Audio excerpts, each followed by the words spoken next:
Okay, so I'd like to start by introducing myself. I'm Deepika Yerugunta. I'm a senior product manager with the Amazon Alexa team, and I'm one of the co-founders for Aspiring Women in Product, along with Nancy Wang and Annie Fogarty here. So the motto for Aspiring Women in Product is that we wanted to create a small community where I think a lot of women in different roles in product management could find growth opportunities, and both in trying to get a job and also once you get a job, how to grow in your job. We are currently filing for our nonprofit status, and we should have that soon. And this is our second event, so I'm very excited to see a great turnout. And with that, I would like to introduce my panelists here. Navya Gupta and Amanda and Sally Chang. So I'm going to read out their bios because they're quite meaty and I think everyone should know what their growths are. So Navya is the VP of Product at Peak, responsible for scaling the marketplace known as the open table for the $100 billion activities market. Prior to Peak, she ran product at StyleSeat, the world's largest marketplace for beauty services that fueled over $3 billion in beauty services. She has also built large-scale products at Uber, Disney, and Goldman Sachs. Navya holds an electronics engineering degree from the University of Sheffield, UK, a master's in computer science from Stanford, and an MBA from NYU Stern. Welcome, Navya. I guess you could speak. Thanks, everyone. Excited to be here. Really looking forward to talking to all of you. Awesome. Next, we have Amanda. Amanda is a group product manager on Google Maps, driving the overall user experience for the Android, iOS, and web apps. She joined the team 7 years ago and at this point has worked on most parts of the product, including search, driving navigation, personalization, map rendering, growth, and core app UI. Wow. Prior to apps, she worked in the ads org at Google, focused on customer service tools and international payment options. She holds a bachelor's in computer science and engineering from the University of Pennsylvania. Okay. Thanks. Yeah. Excited to chat with you guys today. Yeah. Lastly, but not the least, we have Sally here. Sally is a product manager at Facebook on the business platforms team. Prior to her current role, she was a monetization product marketing manager at Facebook on the direct response and commerce team. She transitioned into tech after attending business school at the Stanford GSB. Before graduate school, she had a strategy focus working in strategy consulting and on the strategy and consumer insights team at Coach. She has a management science and engineering degree from Stanford University. Sally is an avid runner, 7 half marathons, currently training for the Big Sur Marathon in April. Good luck. Fitness enthusiast and major foodie. Awesome. Welcome, Sally. Okay, so with that, I think you obviously know that we have a very diverse panel here.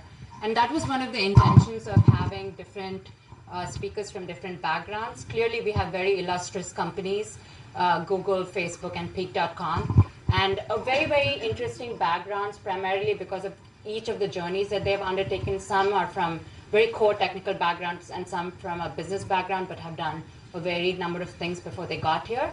And I think as we go through the number of questions, I want to kind of have some attention and focus brought to that. So towards the end of this panel, we'll have about 20 minutes to ask Q&A. And I'm hoping that some of the speakers will stick around after so that you'll have an opportunity to interact one-on-one if you need to. Okay? Okay, great. Thank you. Okay, so we'll do it very, very simply. So the first, I think, question is, let's talk about how you got into product management. So how did you get your first role in PM? Yeah, so right out of school, I joined Wall Street as an engineer, which was a very non-conventional move, especially at Stanford. All my friends were going to Google and the Facebooks of the world. But I just had a feeling that I wanted to be in New York and I wanted to do something different. I didn't want to be in tech per se. And I look back and I question if it was a good decision at that time. But I also met my now husband, that time fiance, and we both wanted to just live in New York. And that was great. We did that. I was an engineer. Very quickly into my engineering career, I realized that I'm a terrible engineer. And studying at Stanford and doing computer science, I already had that feeling, but it was just validated very quickly.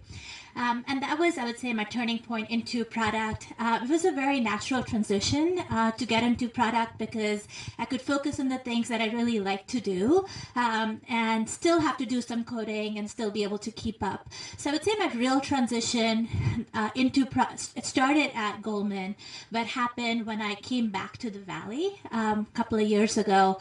And that's when I saw the struggle of getting into product, explaining people that my experience was relevant for product and talking about how I could add value. On top of that, people in the Valley hate finance and they blame Goldman for all the problems in the world. And even my MBA wasn't quite really helping because people thought I wasn't technical enough, even with a computer science master's degree. So I would say I ran into the obstacles which a number of you here have heard about. So I feel the pain. And we'll talk a little bit more about the journey, but I would say it is hard, and I just want to acknowledge it. It is hard to get into product. So I probably came through the most traditional route. So I was studying computer science, and I was kind of starting to apply for internships, assuming I was going to apply for engineering internships. And I had a friend who had, through the Women in Computer Science group, who had done a product internship at Microsoft the summer before. And she was kind of talking to me about it, and I was like, oh, that kind of sounds cool. Like, that sounds like something I would like to do. And so I started talking to her. She put me in contact with the recruiters, did all the interviews, stuff like that, and ended up getting the role. So I spent my first summer there, and that kind of solidified it for me. Like, yeah, no, this is what I want to do. And so I kind of just got another internship the next year and kind of pursued that full time. It's funny, I was at Penn, so everybody in my class was all going to Goldman Sachs and all the New York finance places. So it was actually a little bit of an anomaly to want to come out to Silicon Valley. So I think that one of the interesting parts is like when you're in a finance school, to actually go into an engineering tech world is the anomaly, and vice versa for you. Yeah. Yeah. What about you, Sally? So I really wanted to do product management after going to business school. So to start, as Navya explained, like I had a really different background before going to business school and going to product management. I worked in retail, I did strategy consulting, and when I was trying to find jobs in business school, they have just a really, really great career center there. I literally sat with my counselor, Grace, like week after week, and we were talking about like what I want to do, like what is my dream job, and kept on landing like product manager at Facebook. I applied. They would not even interview me. They're like, sorry, we don't take anyone without a CS degree or without electrical engineering. Your degree, although you have an engineering degree, it's just not technical enough. And I could not even get my foot in the door. I did not stop. I tried again.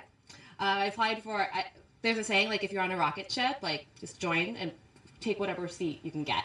I interviewed for a number of different roles there and tried to find something that, I could bring my skills from management consulting. I could bring my strategy skills.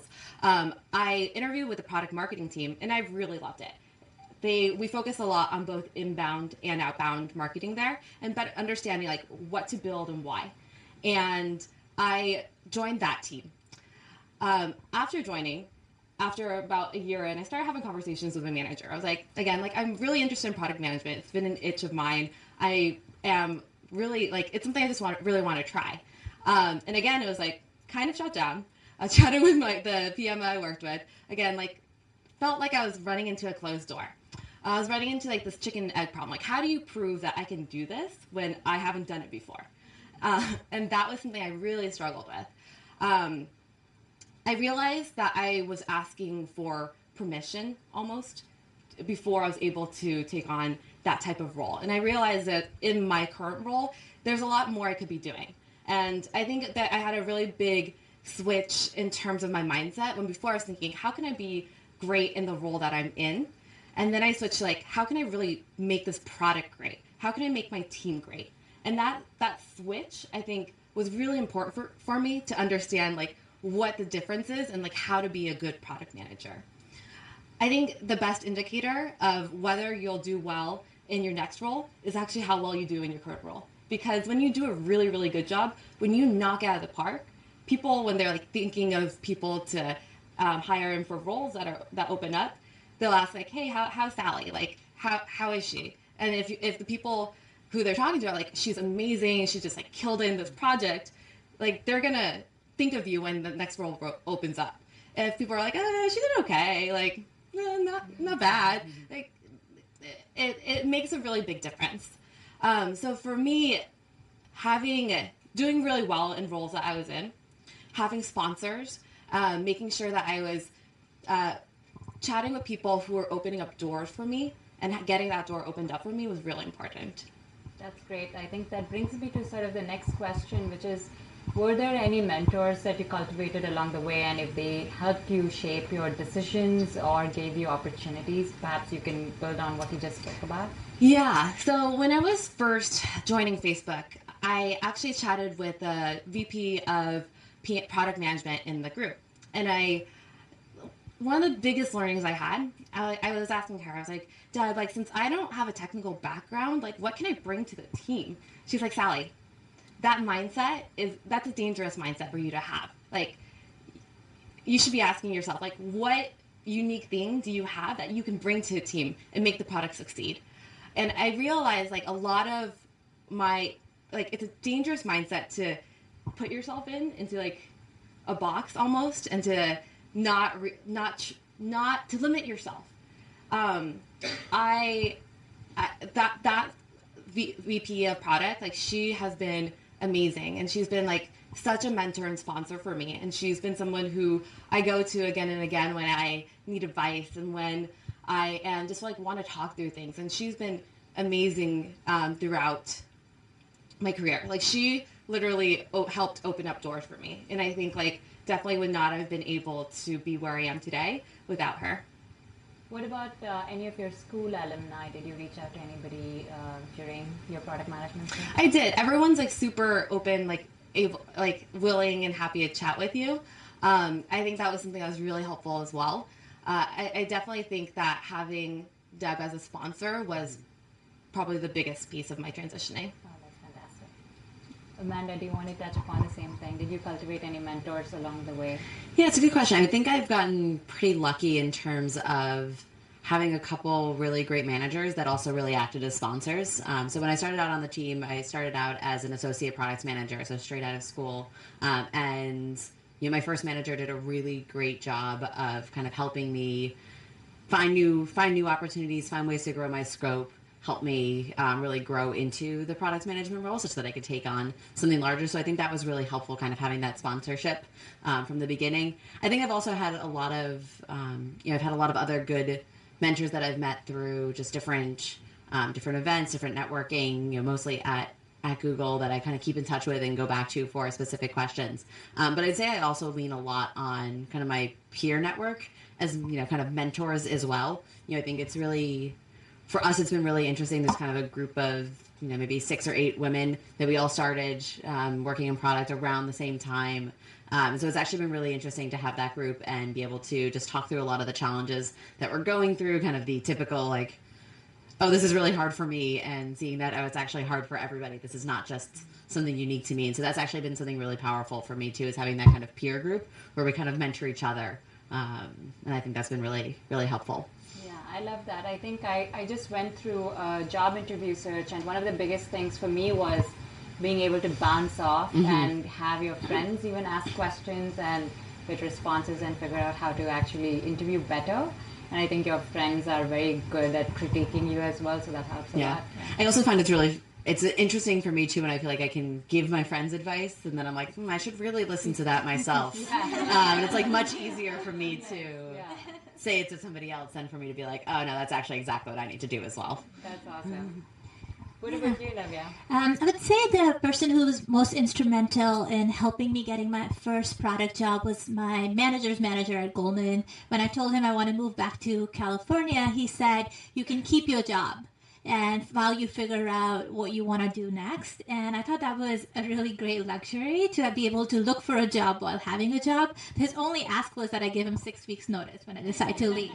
And I gave him 8 weeks, which was totally fine. I think having that was really helpful. And then along the way, as I've switched between companies, I've stayed in touch with my old bosses, and they've been my point of contact every time I wanted to make a decision, right? So every time I had a job offer or two, and I'm thinking about all the criteria, I would go back to my old bosses who know me really well.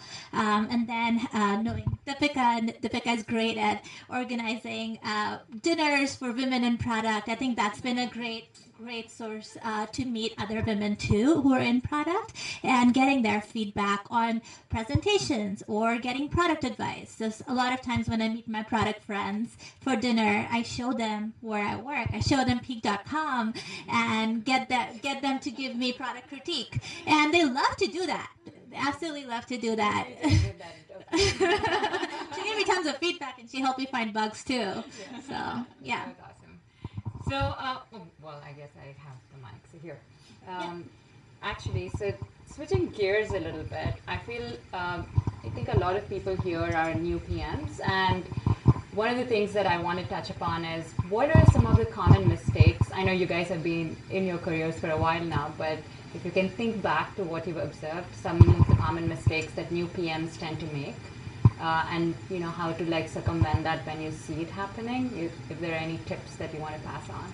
Yeah, I think it's similar to what Sally said, which is putting personal growth before product growth, right? So what is in it for me? Am I getting the right attention? Am I going to get the credit if this works really well? And it's something that I've seen that's pretty common for new PMs. And instead of that, if the focus is more shifted towards the product and saying, what is absolutely everything that I can do? Am I exhausting every idea, every resource that I have to make the product successful? I think that's a mental shift that really helps. Yeah, I would say one big thing that I've seen is waiting for permission. It's kind of similar to what you were saying. I think a lot of really great PMs look for the problem and then go figure out how to solve it. And if you wait for someone to come to tell you, like, oh, go solve this problem, you're probably missing out on a lot of opportunities. So I think being kind of a self-starter and being able to look around and say, hey, yeah, this is the most important thing that needs to happen for the product right now, and just going and doing it, I think makes for really successful PMs. So a lot of people tell me they want to become a PM because they want to be CEO of the product. They want to make all the decisions and like pass along all their like really smart decisions to their team, and then like have it perfectly executed. I think that is just so totally different from my experience. As a PM, I'm literally doing everything needed to unblock my team. If it is the most menial thing of like scheduling meetings and like making sure I have spreadsheets put together and like making sure like if there's something missing, if there's a gap, I'm the one going in and doing it. Like it is not necessarily pretty at times, and it is not necessarily like the most glamorous of jobs. The second thing, it's like not me making the decision half the time. It's like me convincing others that this is the way that we should go, and making sure that we're guiding the ship in a direction where it's not like headed towards a cliff. It's a big boat and I can only do so much to move it, but I'm going to make sure it's moving in the right direction. That's the way I see, like, that's what I think is most important for my role. And it is not necessarily me. I am helping drive the ship, but without everybody on it, like the boat would not move. I think the last thing is everyone like expects to have control, like be the CEO, but you still play like a really big role in influence, and you have to convince the rest of your team that this is what to do. And you have to give them vision and provide them with this, you have to provide them with a vision going forward. And it's not that they may not agree with the way you see things. So a lot of times it's figuring out how to work with your team to get there and to like move the ship forward. Great. So I think like one of the questions that I want to ask is, in terms of qualities of PMs, all three of you have had an opportunity to work with great PMs. You yourself are like, you made a few mistakes, might have learned something about yourself that you perhaps changed over the way. What are some of the good qualities that you think are there in the best PMs that everybody should embody? I think having really strong vision and product strategy, going back to what I was saying before, I think not being afraid to admit that you're wrong is really, it's sometimes really hard for every PM that I've worked with. But the best PMs are able to take every single piece of information, like everything that they learn, and like even be able to admit that they had seen things wrong the way they were thinking before, and to repivot. A lot of times, like, it's scary to change directions. I've been in my current role for 3 months. We've changed directions 3 times. And every time I'm still like really scared. I'm like, God, like, is it just because I don't know how to lead a team? Is it because I'm like, didn't think up the right thing the first time? It is very, very normal to change, but it's how you lead and how you guide a team through a big change or a big pivot that makes a big difference. Yeah, it's a lot of influencing skills and getting them to see why you're right. Yeah. Let's go. Yeah. And I think some of the best leaders I see, like, again, going back to the ship example, if your ship is sinking, really, really good PMs are able to like calm everyone down and help everyone figure out what to do to like fix the boat and get it going again. There are some PMs that freak out and some that like just are like, oh my God, the ship is sinking. I don't know what to do. And like, I find myself in that moment a lot of times still. But it is really important, like, to be calming and to like make sure even when you feel like you're like about to drown, like everyone knows what they have to do to get the boat back up again. Mm-hmm. Yeah, and I think that's all really, really great. I would add to that, I think PMs who really just try to get things done for the product. I think as you said, there can be a lot of times where you're kind of not entirely sure which direction you're going in, or there's some, maybe some turmoil or chaos going on, and PMs that can just be like, all right, cool, that's what we need to get. This is what we need to do. This is the first step. Let's move towards that.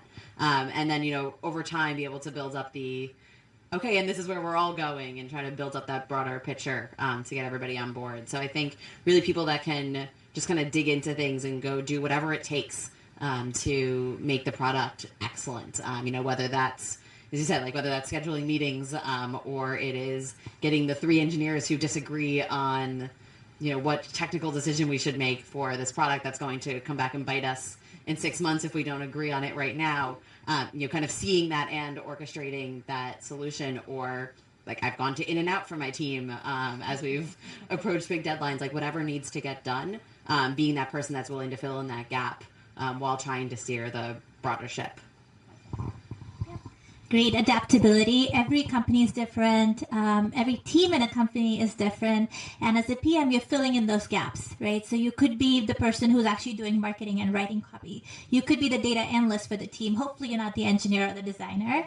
But you do fill in a lot of roles, and you should be willing to do that happily.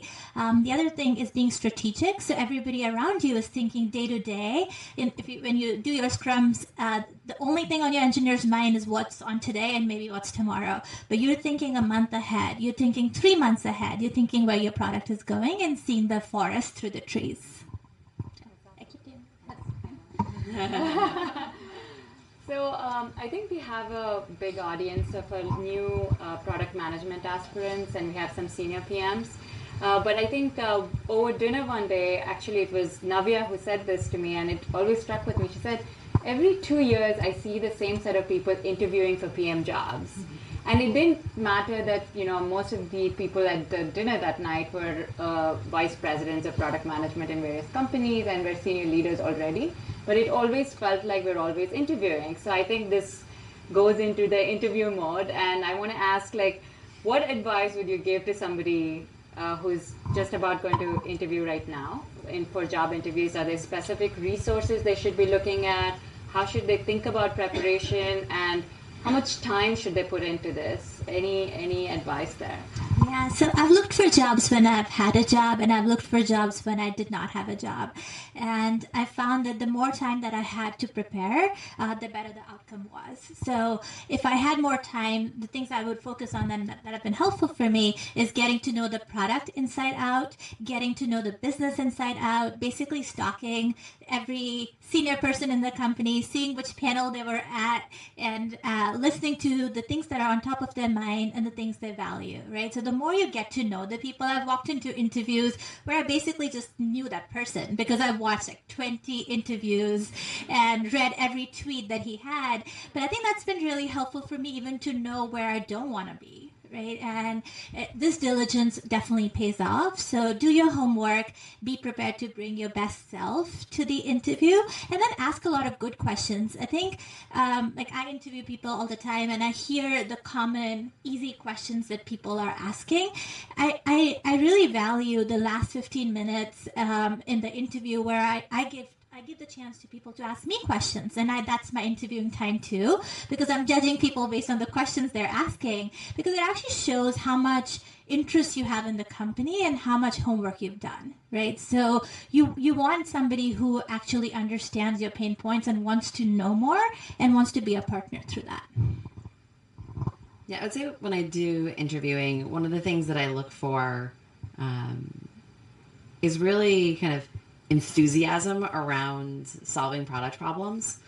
So, when we talk about, a well-designed product or something that's poorly designed or, kind of any of those typical product interview questions, like you can kind of tell the difference between someone who has just like studied this, wrote from a book and someone who's like really excited to think about it and excited to work through the problem and is kind of coming up with different ideas and evaluating them on the fly and then trying to dig in. And you often have to like cut those people off to move on to your next question because you're kind of just full and excited. So I would say really think, and I think that's actually a good marker too for someone who's going to really enjoy the PM role because I think is you're kind of talking about like it's not always the most glamorous role in reality. Like, there's a lot of stuff that you have to deal with as a PM, and so I think the people that I find do the best in the role tend to be ones that are just super passionate about building awesome products.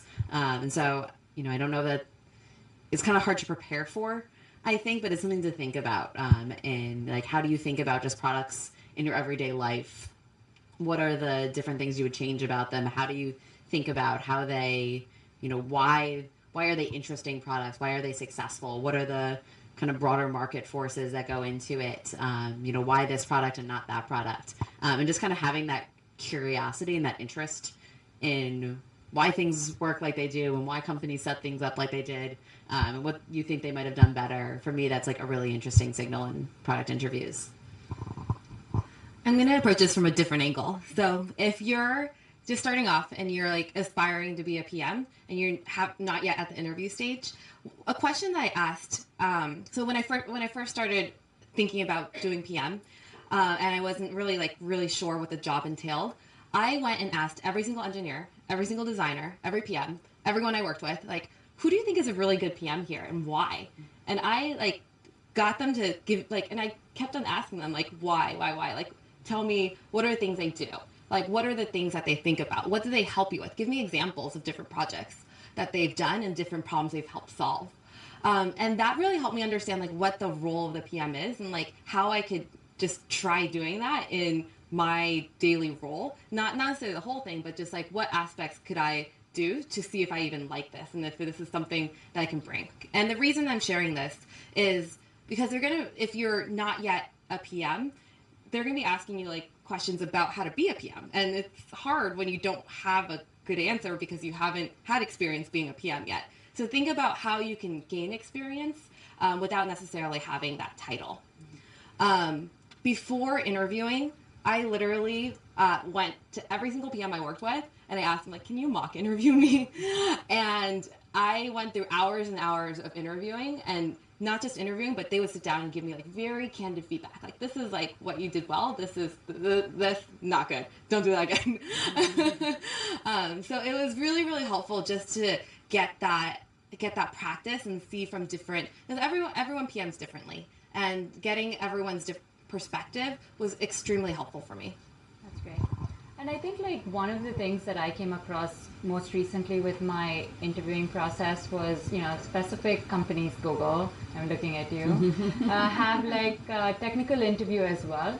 Yeah. How does one go about preparing for a technical interview at Google? And, It's a really good question. Fun fact, I never actually did a technical interview because I went through the internship program. So and at the time they didn't do it. So I like to think I snuck in the back door on that one. I think a lot of these, it's kind of your typical interview prep. It's, go look up your basic computer science concepts. But, actually at the end of the day, one of the things that I like to see, and I'm on our hiring committee at Google for product managers. And so one of the things that I like to see in a technical interview, especially for people that have, kind of a different background, maybe didn't come through, a CS program, is, do people admit when they don't know things? And, when the engineer explains, okay, this is vaguely how it works, can they kind of think that through and start to apply it? So it's not about necessarily knowing every CS concept or every algorithm, but it's about how do you think through the problem, and how do you work from, okay, this is the basic idea of how this works, and how do you then apply it? So, I think they've seen a lot of people be really successful when they say, like, okay, I'm not actually familiar with that concept, but can you give me the 30 seconds of how that works? And okay, let's see if we can work through it. And I think that tends to go pretty well. That's awesome. So Navya, I know you're currently looking for a PM. Yes, I am. So what qualities are you looking for, and what is your interview process like at Peak? Yeah, so I would say interviewing, I've looked for PMs in different companies, and Peak is at a stage where we're a pretty small product team, right? So it's me, the CTO, who's great, and he did product for 5 years. They actually interviewed people for 2 years before they hired me. So it's been a long, they're very careful about how many product people they bring. So it's just me, the CTO, and one more product manager, right? And I'm looking to bring in one more person, but the level of responsibility is a senior PM's responsibility that we're looking for. So somebody who's done product for 4 years, but at least 4 years, but somebody who's worked on large scale products. And when I interview people, I'm always curious about the best product experiences they've had. And it doesn't have to be it was a success. It could have been a total failure. But I want to know if people have actually been there on that seat, driving those decisions and leading the team. I guess one more question I want to ask you is, where do you think that a person can differentiate themselves when they apply for a job? Mm-hmm. Let's say that they don't have some great brand name company that they've worked at, but they want to apply to Peak or Google or Facebook. What is it that they can do on a separate level to distinguish themselves from the crowd? Yeah, so I've been reading a lot of cover letters, even though I get a ton of applications. And that's been one source where I look to see the person's interpretation of their own experience. And the more personalized it is, which is I know about Peak and here's why I like Peak and here is how I can add value, is something that I look out for. I also look for special experiences and side projects. So I was reading about this guy who did a avocado delivery thing that went viral. So it got me looking because he didn't have any product experience. I was curious, but doing something special where you're showing that you're not just going about your day-to-day job, but also taking on side projects.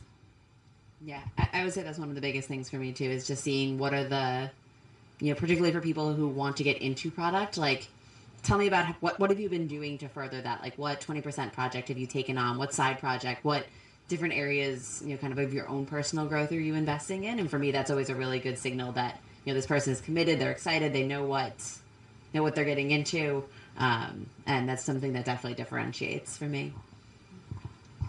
I haven't interviewed anyone yet, but I would say if I had to answer, it would be people who, similar to what Amanda shared, people who are really curious. You can tell when people are really excited and curious and actually want to solve a problem.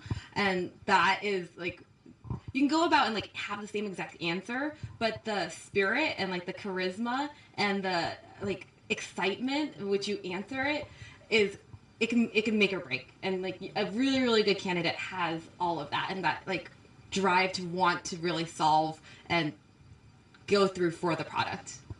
That's great. So, given that we are aspiring women in product, I think one question I do want to ask you guys is, what's the diversity ratio in your respective companies? I mean, or at least in product teams. Yeah.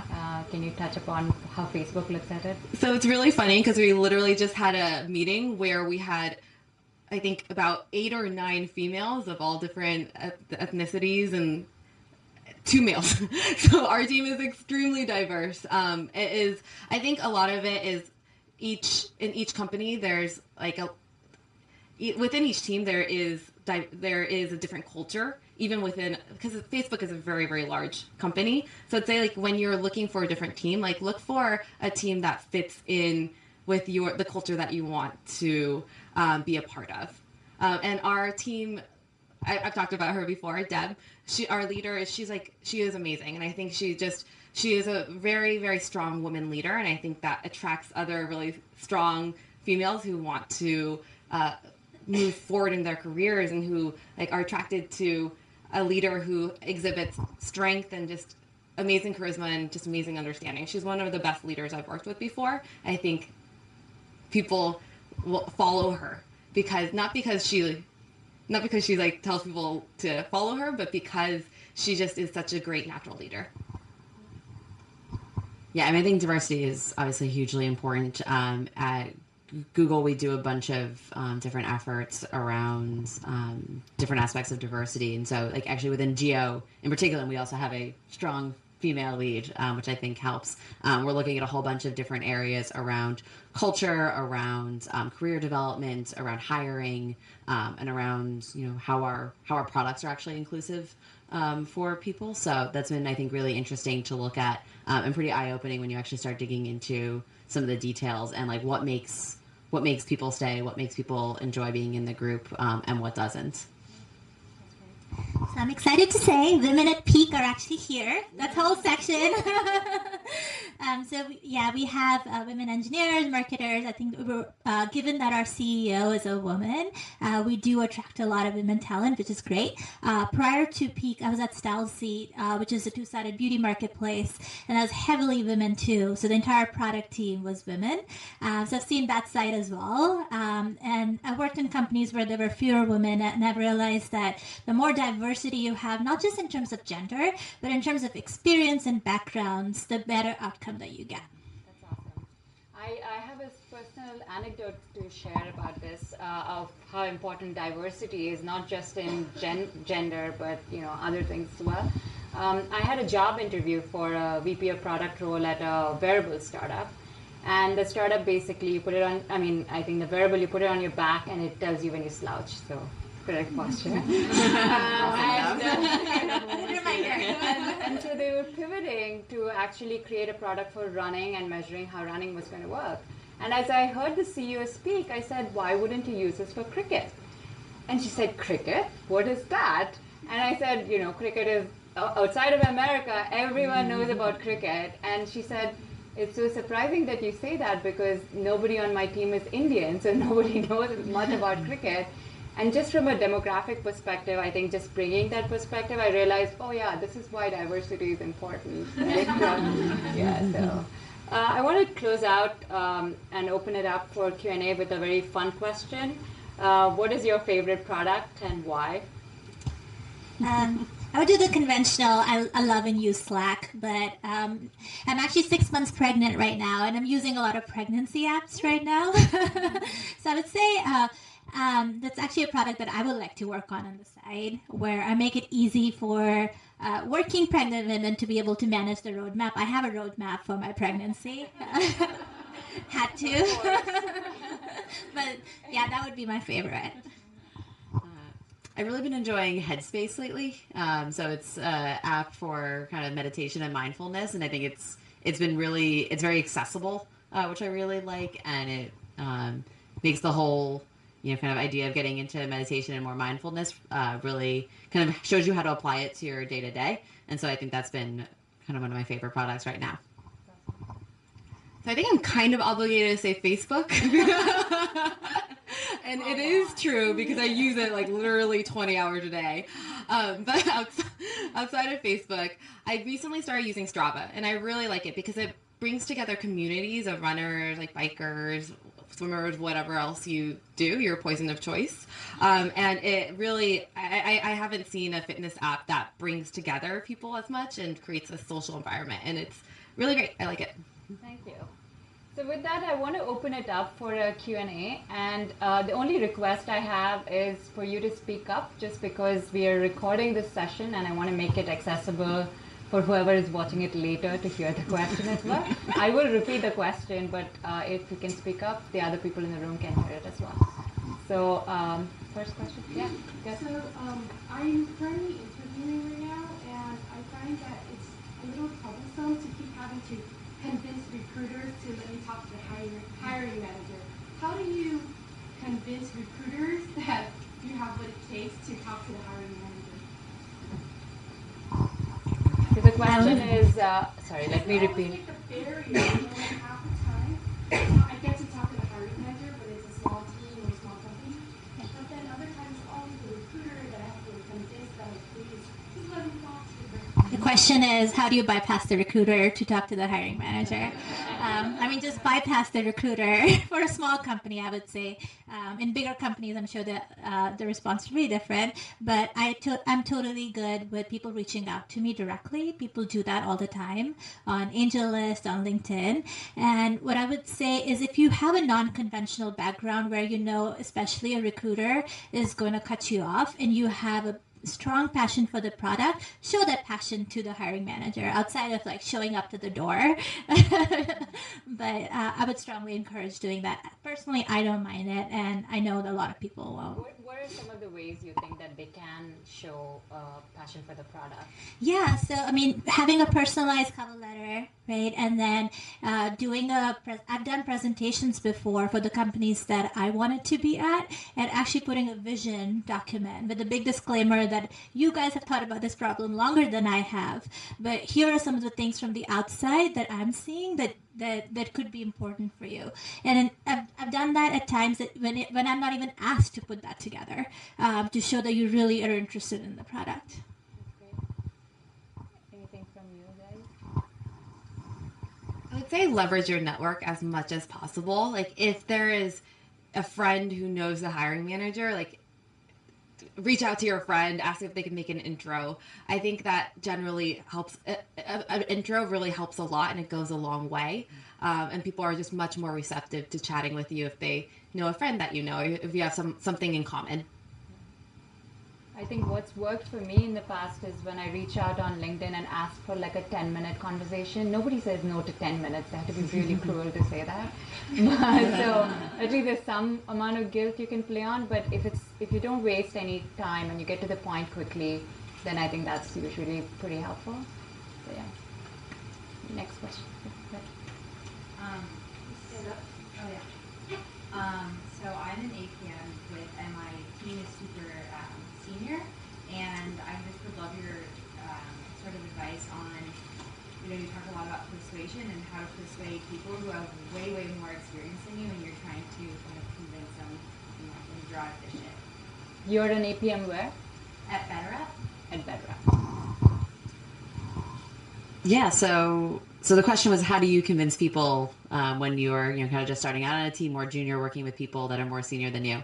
And I know this is easier said than done, but don't think about it. I think actually like one of the great things about tech is it's really about the ideas and about what you bring to the team, and it's not usually about your seniority. And so really thinking about, okay, so why is this why is this the direction we should go in? What data do I have that supports this? What research do I have? And then, for me, I find the best way for influence in any situation is to find key people that you can get bought in early. So, you have the one colleague who you're like, yep, we're on the same page, get them bought in early, pitch the idea to them, and then you can kind of grow that into more and more people. And then you eventually figure out who the people that are, kind of holdouts there, and you can take different tactics there. But for me, it's really about just trying to really set the vision of where are we going, why, and what data do I have that backs that. And then, kind of having a lot of one-on-one conversations to start socializing that idea. All right. Who here has heard of imposter syndrome?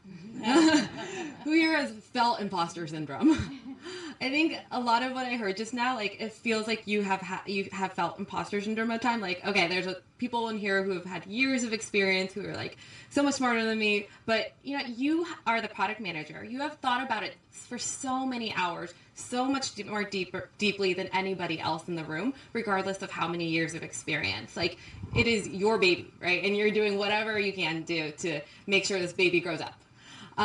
I think I definitely still struggle with that too. And actually, like, in the last product review I had, the piece of feedback that I got was like, Sally, it seemed like you were asking for permission to do like what you had proposed. Like, don't come into a room asking for permission. Like, if you feel like you should build something, like, go and build it. Like, lead your team. And that was just such good feedback for me, because I felt like I needed to get permission again, and like that I couldn't move forward without someone smarter or someone with more experience giving me the go ahead. Again, it's like back to that dangerous mental model. Like, instead of saying like, gosh, these people in this room are so smart, like, how do I convince them where to go? It's more like, they should be listening to you, because you know what to do. You just gotta make sure that you like present yourself in that way. I think the other like helpful thing is, a lot of times for a really important meeting where you have to like convince a lot of people to go in a certain direction, I tend to pull people aside. Like, I pull aside my eng manager, I pull aside my tech lead. If I know there's some engineer who, or someone who like doesn't agree with me at all, I'll meet with them and spend like an hour chatting with them to convince them before that meeting. So even before there's a meeting, I know how it's going to go, because I've already spent hours making sure everyone is bought into the vision and the decision that the meeting, them calling the meeting to come, them calling the meeting to decide. So general advice and a specific advice. So general would be to build trust, one person, one day, one project at a time, right? So people will remember you for the work that you've done. And if you've been there a month, people will still remember the things that you've done in the 1 month. So take that seriously on how you're building trust.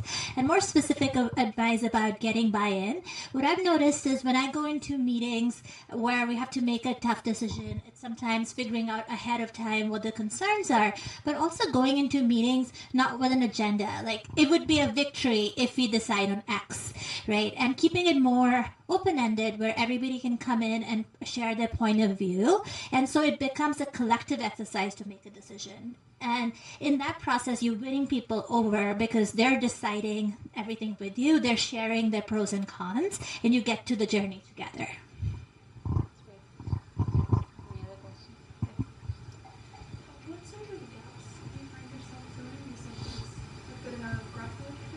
Yeah. I mean, there are a lot of blogs. The question is, what are the gaps that you've seen filling as a product manager? And you've probably heard people say a PM is a janitor, right? You're just doing all the dirty work. But it's actually true. On a day-to-day, you're not caring about your title. Like, all you care about is if the job gets done, it's a success, right? And hopefully you're not sweeping floors. But it could be the gaps, I would say, are, for example, right now, I'm doing partner outreach every single day. I'm calling our customers because we don't have a user research person. I'm doing that myself. I obviously do because we don't have a PM. I'm writing my own requirements. We do QA at times ourselves. You're hopefully not writing code, but staying technical enough and working with the engineers if you're working with a junior engineer. I've had PMs who've done paid marketing themselves. So they had a product that was great. It just wasn't, we didn't have a marketing person. They would run Facebook ads themselves. So basically not saying no every time there's a need. And if you don't have the right skill set, then obviously escalating it to say, if I could learn how to run Facebook ads for about 6 months, but I'll burn $50,000 of cash. Probably not the best idea. So not doing things like that. Yeah, I mean, so working at Google, and I have a fairly well-staffed team at this point, so that's actually kind of cool. But over time, it's exactly similar. Like, I've run my own usability studies. I've written all of the blog posts and all of the PR comms. I've done all of the milestone tracking and spreadsheeting, and just the nitty gritty. Actually, I find myself doing that even more as I get into a more senior role, because everybody else is actually working on core product things. I'm like, all right, I guess I might make myself useful. So, or, like today what I was doing was trying to find a time for 6 execs to meet because two admins were out. And so I was like, well, I need this meeting to happen. So, trying to get the team unblocked by getting a decision made. So I think it's a lot of, just kind of really seeing what is the next roadblock on the team and how do I remove it? Nothing you Yeah. Another question? Yes. Hi, thanks so much for being here. I'm someone who is exploring whether or not a PM role is right for me. So curious to know what are the typical career growth paths or trajectories that someone can take part in? Is it just going all the way to the chief of product, or can you work in other functions? Sally, I think you have the best people, answer. people move all around. I think that there's examples of people moving from different roles within Facebook, like people move from different roles to PM, people move out of PM into different roles. There's a lot of movement and a lot of people are just interested in pursuing things that are exciting to them, and there's a lot of encouragement for that. Like people are really happy. At least my management experience, my managers have been super supportive of me and have tried to talked with me at length around where my career is going and how I could move into different roles, or just even chatting through why I want to do different roles. Yeah, I would say, I think there's, at Google, it's very similar. People jump around all the time. And I think, I've seen actually people jump up and down quite a bit. So, you'll see someone who was a product director on, a team running a team of 60 PMs at Google, and then they jump to a small little kind of incubator effort, and they're back down to being VPM on the team and running that. So I think there's a lot of difference in, at least at a large company, there's kind of a lot of difference on, are you the individual contributor PM on the ground, or are you managing a team of PMs? And so, I think it's interesting. It's not always a linear, just straight up. People kind of can jump back and forth too between kind of that more management role and the more kind of on the ground PM role. Navya, I think in startups probably your experience is quite different, right? There's a lot of flexibility to move around. In my last job, I helped a few people get into product from different functions like sales and operations. And my biggest advice here is to shadow a PM as much as possible. So this person who used to do operations and really wanted to just do product, and every day she'll open a SQL book and know that that's the one thing that's going to help her. I actually had her go and start attending scrums, just stand next to your engineers, your PMs, and see what they're talking about. Okay, and then start going into sprint planning sessions. Just sit there and watch people talk about user stories and see if you really want to be that person who's writing those stories. And I know for that person it was, I want to do this. I love every aspect of product, but I've actually had people who said, this is too much work and it's not worth it. I've had engineers who moved into product and really hated being a product person because you just have a better life as being an engineer. So it depends from company to company, but see as much as you can to shadow a person before figuring out if that's what you want to do. I think to build on what Navya just said, one of the things that I find is if you like a company, I think just getting into the company in a role that you're already familiar with might be an easy entry, and then from there you can make your way into product. But don't underestimate the fact that you even got into the company, and that could be a great first step that you can take. Mm-hmm. So I've often found that, that becomes the barrier. I want a product role in this company for sure. Shouldn't be an obstacle, I think. Yeah. Hello everyone, it's great to have you. I would like to ask about the hard skills that are required in companies in the Bay Area, especially, on the panel today, there's a lot of software product development. So is CS background and also the requirement to get into product in some companies? Engineering degree, which is, which has similar elements, is that good enough? What are the other parts? Yeah, I personally don't look for a technical background. It is a plus. But what I personally care about is the experience you've had. So if you've had no technical experience, but you've built large-scale product, that's a plus. But essentially, technical background helps you have intelligent conversations with engineers, and you can prove that either through a degree, but I think more importantly, you can prove it through your projects. Like I have an electrical engineering degree, and I should not be near circuits at all. So that's something that I don't look at.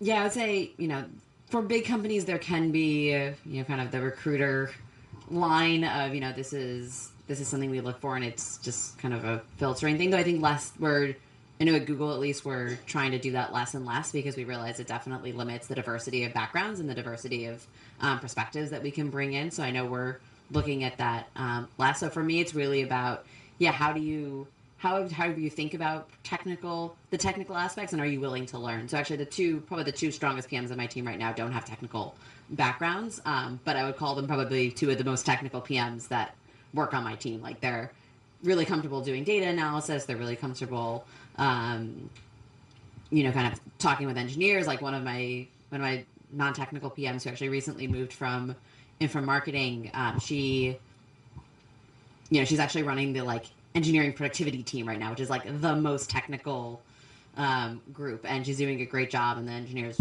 really respect her. So for me, it's really, can you build that respect with the engineering team, and can you talk their language, and can you kind of understand what's going to be hard, what's going to be easy, what makes their lives easier, what makes their lives harder, and less about the kind of rote, do you have a CS degree? I believe it used to be a requirement when I was applying, when I initially first started applying for Facebook, but we took it away because we realized it made our teams more diverse if we hired for different backgrounds. And I realize now, when I work with my team, they're not looking at me for advice in coding. If they are, then there's definitely a problem. They're looking to me I have to understand what they're talking about in terms of, and be able to have intelligent conversation with them. But I'm not there because I am the best coder. It's definitely not a hard and fast requirement, and I certainly don't have a CS degree.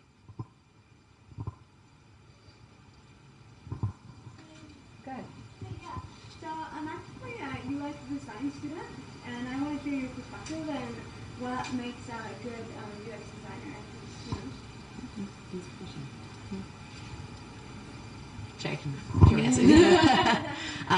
So when I look at kind of my team, I really think about. Oh, sorry, the question. So the question was, what makes a great UX designer? So you're from a UX student. So I would say for me, the biggest thing is, I kind of think about my immediate team as kind of the PM, Eng lead, and UX lead, and we're kind of a trio that works together to figure out what is the best thing for the product and how are we going to get it done. So I really love a UX designer who's kind of a real partner in the development process, that we can bounce ideas off of each other, that we can brainstorm, that we can really try to think about, okay, where do we want to go, where are we going next, and how do we get there together. So someone who's a real partner, to me, tends to be my favorite type of designer to work with. Somebody who likes talking to people, so getting in the shoes of the user, doing as much UX research as possible. I think that's been key for me for all the UX designers that I've worked with.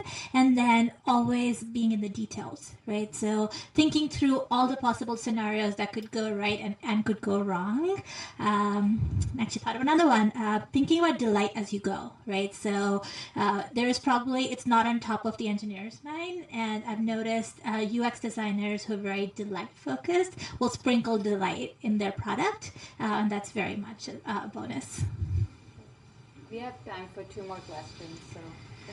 You mentioned that Facebook removed the CS requirement to foster more diversity. Do you guys have any advice for someone who's perhaps the only woman on their team who wants to kind of encourage that kind of thinking? You're currently the only one. Okay, got it. So the question is, she's the only woman on her team, and she wants to bring more diversity to her team. What can you tell me more about what? Oh, okay. It's okay. But just any advice in general for women who don't experience the kind of community that having other women on their team. Recruit your friends. Recruit people from this event. I think that like generally, and I shared this before, like leaders are really important because they set this model of like what, and they set the culture for the team. And I think like if you're looking around you and you find that like your leader is not somebody who you would necessarily want to follow, like I would question that a bit, because I would follow my leader anywhere. Like she is someone like I would follow to the edge and back. And like even if I were like if I thought my product were just completely exploding, end of the world, like I would trust that she would help me and figure out like what I need to do to make it right again. I'm not sure in terms of diversity if I have a better answer for you than that. If one of you give it a maybe try. I mean, so I find there's typically I see kind of two different ways this kind of manifests. One is the people care about it in theory, but no one is doing anything about it situation, and then there's the kind of like slightly more toxic cultures where there's some no, this is not a problem. If you're in the latter, those I think are pretty hard situations, and you should look at whether that is a culture that you want to be a part of. But if you're in one of the places where everyone's like, yeah, we should think about that, it kind of sucks, but a lot of times the burden, if you take that up as a personal project or something that you really want to change, you'll often get support. And so talking to the lead of your team, talking to other people in the group that might be sympathetic and saying, hey, I want to, we should do a college outreach, or we should do, this networking event, or, I have, for our next round for someone hiring someone, why don't we try to, make sure we interview an equal number of men and women for the role, and just these small things that you can kind of push on, and give people easy ways to contribute to the problem, and I think you'll get a lot of enthusiasm. Like sometimes that barrier of someone has to step up and do it, and it's unfortunate that the burden often falls to the the one woman on the team or whatever it is, but you can absolutely make a difference. Just voicing it. A lot of times people just don't notice the diversity is missing, and it's shocking. So voicing that and saying that this should be a priority, but then also using the network. So this is a great network. There's women in product. There's so many great ways to meet other women and then encouraging them to apply to your company. I have one more thing to add. There was an engineer at Pinterest who also noticed that there was a diversity problem within the engineering org at Pinterest, and she actually made it public in terms of the number of female engineers there were. I think a lot of other companies followed suit, and I think they realized then hey, actually this is really low. This is not something I think again they didn't realize it before. Maybe they did, but benefit of the doubt, I think a lot of companies just don't think about it, and in terms of perhaps it's a funnel problem in terms of the number of people coming in through the top. If you have so many more applicants who are male coming in, it's a little bit harder sometimes. A lot of times also there's a bias problem in terms people like people who are like them, and it's this unconscious bias. I think it's first recognizing that there is a bias is really important. One last question, okay? Thank you so much for the panel. My question would be, how do you decide priorities on should they work features to add on your app? Good question. Haven't quite figured that one out completely. It's a moving target. I think in terms of priorities, it is one I don't come from an engineering background, so it's really important for me to understand if we were to first what's the whole list of things that we can do? How does this fit into our overall vision and our strategy and what we want for the product? And then after that, okay, how much eng work does this require?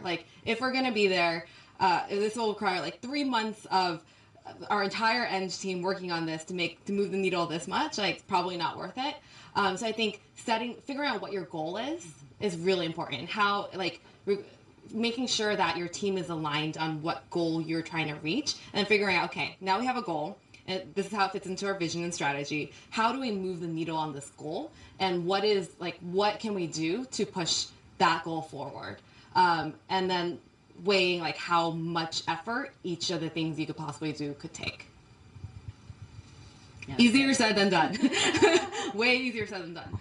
I think having a ruthless prioritization mindset. So somebody today told me, "Hey, I was looking at your product and it has a bunch of these call to actions. Why do you even have that?" And I have 50 such things that I want to improve in our product.